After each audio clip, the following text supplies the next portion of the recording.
कन्नौज का रुख करते हैं। सीएम योगी क्या कह रहे हैं, सुनते हैं। परिवार से बाहर नहीं, लेकिन भाइयों बहनों, हम फिर से आपको आश्वस्त करना चाहते हैं, जो हमारे जनप्रतिनिधियों की भावनाएं हैं, जो यहां पर अभी कहा है, असीम जी ने भी कहा है, सुब्रत जी ने भी कहा है, हमारे अन्य माननीय विधायकगण भी इस बात को कह रहे थे कि बाबा साहब भीमराव अंबेडकर के नाम पर फिर से मेडिकल कॉलेज का नामकरण होना चाहिए। और मैं आपको आश्वस्त करने के लिए आया हूं कि बाबा साहब भीमराव अंबेडकर के नाम पर फिर से जाना जाएगा कन्नौज का मेडिकल कॉलेज। और जो भी सुविधाएं यहां के लिए उपलब्ध करवानी हो, उन अत्याधुनिक सुविधाओं को इसके साथ जोड़ेंगे। कन्नौज को एक विशेष व्यवस्था के साथ जोड़ करके इस व्यवस्था को और तेजी के साथ आगे बढ़ाने का कार्य करेंगे।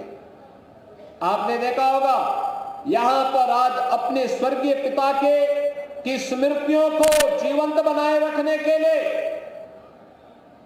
श्री सुब्रत पाठक जी ने यहां पर दिव्यांग जनों के लिए कृत्रिम अंग उपकरण वितरण के कार्यक्रम को आगे बढ़ाया। 5000 से अधिक यहां पर कृत्रिम अंग उपकरण वितरण के कार्यक्रम संपन्न हुए। बड़ी संख्या में उन लोगों को, जिन लोगों ने कभी भी इन सभी चीजों से अपने आप को कहीं न कहीं वे लोग वंचित थे, लेकिन आज ये सुविधाएं यहां पर उपलब्ध करवाने का कार्य उनके द्वारा उन दिव्यांग जनों के लिए किया गया। दिव्यांगता हो सकता है उसके लिए तात्कालिक समस्या हो, शारीरिक समस्या हो, लेकिन उसको अगर सरकार के द्वारा थोड़ी भी प्रोत्साहन दे दिया जाए तो वह बड़ी से बड़ी उपलब्धि हासिल कर सकता है। भाइयों बहनों, हम तो सब जानते हैं, अगर उपनिषदों में आप देखेंगे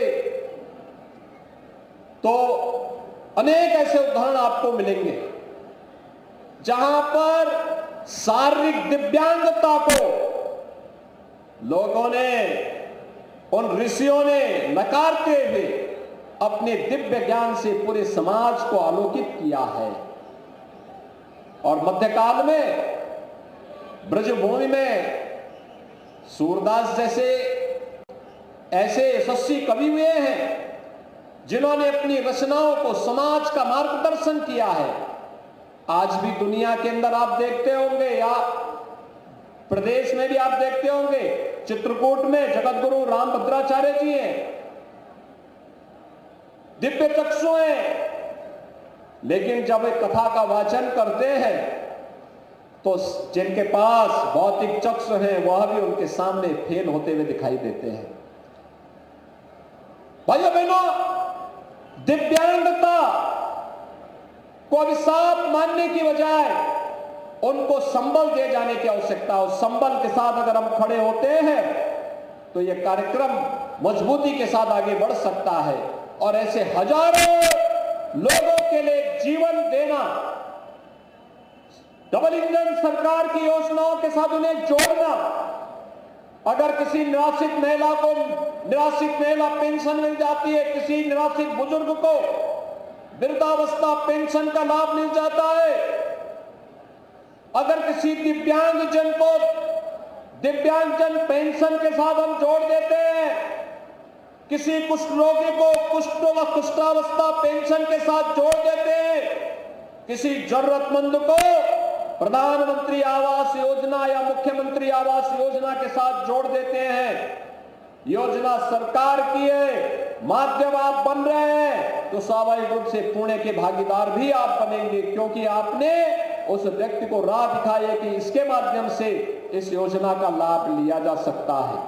और भाइयों बहनों, यही तो सरकार की मंशा है कि समाज जब जागरूक होगा, जरूरतमंद तक योजनाओं का लाभ पहुंचेगा।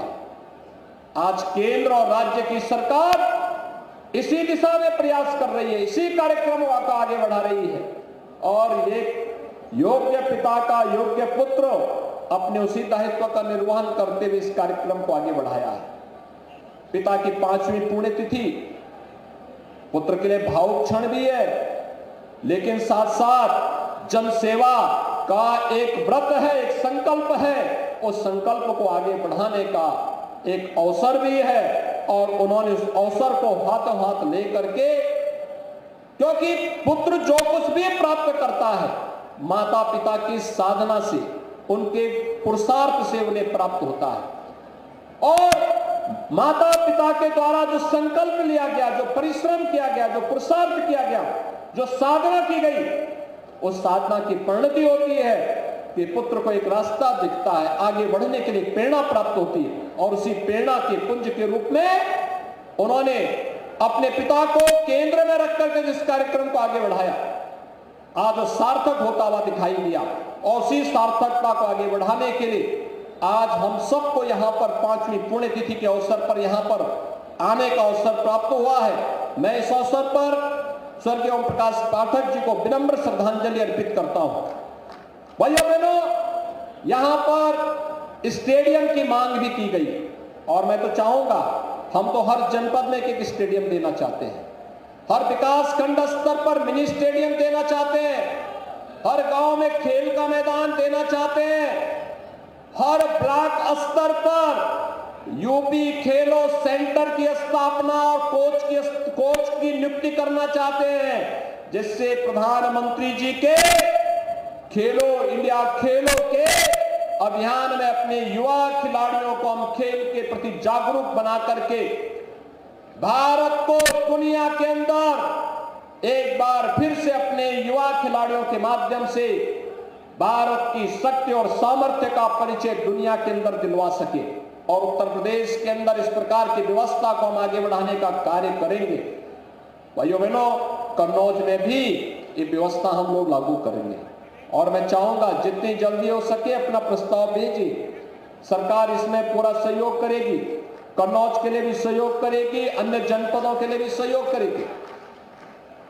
ऐसे ही अन्य इंफ्रास्ट्रक्चर से जुड़े हुए कार्य हैं, सड़कों के हैं, पुलों के हैं, आईटीआई है, वर्ल्ड क्लास आईटीआई देना चाहते हैं हम लोग, आपको पॉलिटेक्निक बनाना चाहते हैं, स्किल डेवलपमेंट से जुड़े हुए केंद्र स्थापित करना चाहते हैं, अभ्युदय कोचिंग के माध्यम से अपने युवाओं को किसी भी प्रतियोगी परीक्षाओं की तैयारी करने के लिए वह फिजिकली भी और ऑनलाइन वर्चुअली भी उस व्यवस्था के साथ जुड़ करके परीक्षाओं की प्रतियोगी परीक्षाओं की तैयारी कर सकता है। और यह व्यवस्था आगे लागू होगी, लगातार ये आगे बढ़ रही है।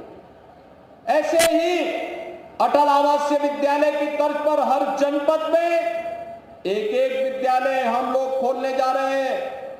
पीएम श्री विद्यालय में मौजूदा विद्यालयों के इंफ्रास्ट्रक्चर को बेहतर बनाने की दिशा में सरकार कार्य कर रही है, जिससे शिक्षा की गुणवत्ता को बढ़ाने में हम सब योगदान दे सकें। आज भाइयों बहनों, इसी क्रम में हमें यहां पर कन्नौज में मुझे आने का अवसर प्राप्त हुआ है। मैं इस अवसर पर आप सभी कन्नौज वासियों को इस बात के लिए आश्वस्त करना चाहता हूं कि डबल इंजन की सरकार अपने इन जनप्रतिनिधियों के साथ इनके माध्यम से जो भी प्रस्ताव हमारे पास आएंगे, उन प्रस्तावों को हम आपकी सेवा के लिए समर्पित करके तत्काल उनके लिए अपनी सहमति देंगे और विकास में आपके मार्ग में कोई रोड़ा नहीं अटक पाएगा। वेलफेयर स्कीम का बराबर लाभ बिना भेदभाव के हर तबके को प्राप्त हो पाएगा। और यही तो डबल इंजन की सरकार का कार्य है। मकान सबको, शौचालय सबको, राशन कार्ड सबको, आयुष्मान का कार्ड सबको, लेकिन योजना का लाभ तो सबको देंगे, लेकिन तुष्टीकरण किसी का नहीं करेंगे, किसी का नहीं करेंगे।